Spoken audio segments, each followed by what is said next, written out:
Now then everybody, bit of a video for you. I was going to do another video for you this weekend regarding my Zephyr, because she started sounding a little bit different, sounded like a bit like a Subaru, and I knew something was up anyhow, so, but it's obviously bet me to it, because yesterday she let me down. She just stopped in traffic. I wasn't far away, and obviously bullet wasn't a million miles away, so we got her back to base. But I'm just going to go over some basic things for you, because obviously I've gone through. She just stopped. End of story. I thought to myself, well, I thought it was ignition.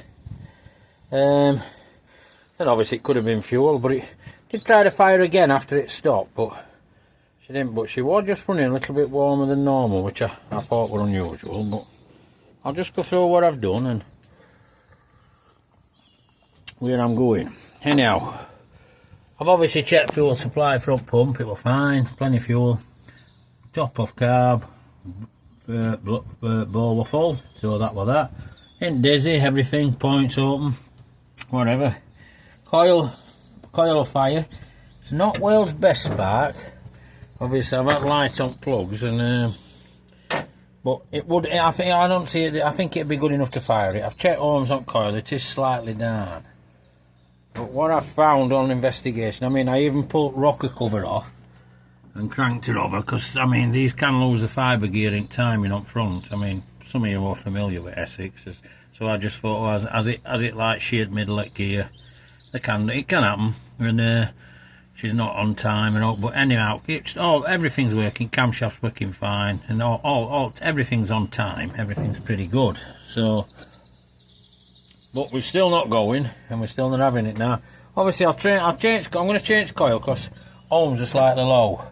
She's about 2.1, which, to be honest, is low. I mean, even with resistance in leads, it's a bit on low side, to be quite honest. So, and as I've just said to you, it was a bit yellow at spark. It wasn't 100% blue, so that might be an issue. But what I found is when I popped the plug out, it was unbelievably light, very, very light. So I think we might have a bit more of an issue going on. I think we might have a bad air leak, because it was like got a pop in it. It sounded like a Subaru. Like pop, pop, pop, pop. I could hear it now and then as you're accelerating. It's a sound it's never made. So I thought something was going wrong. So whether it was popping back through carburetor, I don't know. But then again, the bolt that holds the air filter on was slightly loose. So whether it was that is another matter. But so I just thought I'd run through, like I said, what I'd done. Obviously checked gap, checked everything, been out basics, carburetor off, and then I've done ohms on coil, which is 2.1ish about, with resistance off what leads, so it is a bit low. Probably should be about 2.7ish or something like that, you know. But so I'll change that first, see what happens, see if we can get into life, see if we get a bit better spark. But I think the problem might be a little bit deeper, so when I'm moving next, I'm going to get it off a bullet's truck, and we'll shove it down at yard, and then I'm going to compression test it and see what's happening. But it might be a point, to be quite honest, to pull engine out, because Dizzy's stuck on this car.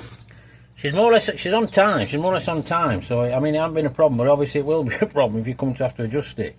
And but I've got a fully reconned engine, so it might be a good time to pop that one in, just run that so that one's run up. It's for another car that I'm going to do, and then just deal with this, because I'm going to compression test it, and I think I could have a bad valve.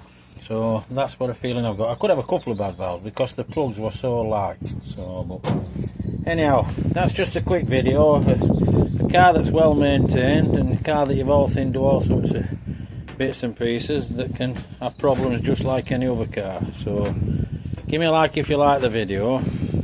Subscribe to my channel if you want to see what further stuff's going to go off with this car.